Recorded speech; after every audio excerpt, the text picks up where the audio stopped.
사도행전 11장 15절에서 18절까지의 말씀입니다. 내가 말을 시작할 때 성령이 그들에게 임하시기를 처음 우리에게 하신 것과 같이 하는지라. 내가 주의 말씀에 요한은 물로 세례를 베풀었으나 너희는 성령으로 세례를 받으리라 하신 것이 생각났노라.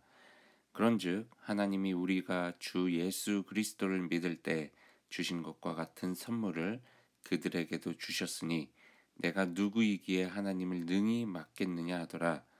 그들이 이 말을 듣고 잠잠하여 하나님께 영광을 돌려 이르되 그러면 하나님께서 이방인에게도 생명 얻는 회개를 주셨도다 하니라.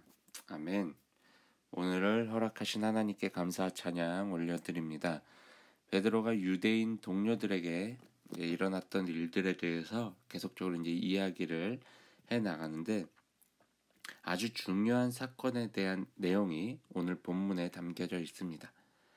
베드로는 몇 마디 설교를 하지 않았는데 그 고넬료의 집안 사람들, 즉 이방인들이 모두 성령의 임재를 경험하게 되었다는 것이죠. 우리가 하나님으로부터 받은 그 선물인 그 성령을 이방인들에게도 하나님께서 동일하게 선물로 주셨다라는 것이죠. 하나님이 주신다는데 누가 그것을 막을 수 있겠냐는 거죠. 이 베드로의 이야기를 듣던 유대인 동료들은요, 잠잠해집니다. 생각이 많아졌겠죠.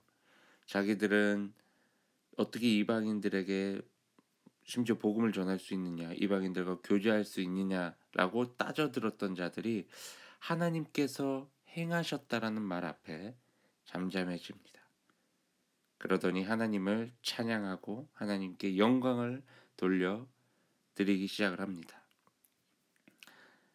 하나님께서는 이방인에게도 생명을 얻게 하는 그 회개를 주셨다라고까지 고백을 하게 되는 거죠. 여러분, 성령은 하나님의 선물입니다. 하나님께서 우리에게 주시겠다라고 약속하신 선물이라는 거죠. 그 선물은요, 누구에게나 주어집니다.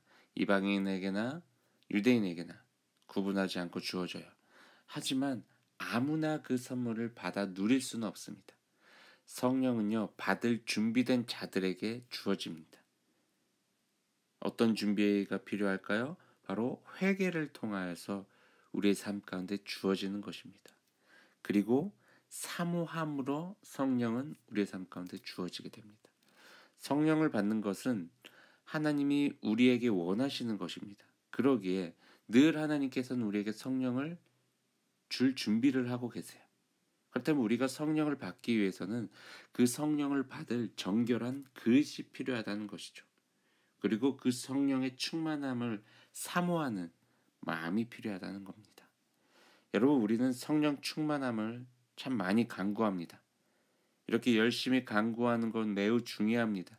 그런데 그 전에 온전한 회개를 통하여서 내 안에 있는 더러운 모든 죄들을 예수 그리스도의 십자가의 보혈로 씻겨내야 된다는 것이죠. 그리고 나서 사모하는 마음을 가지고 성령을 진실로 간구해야 되는 것이죠.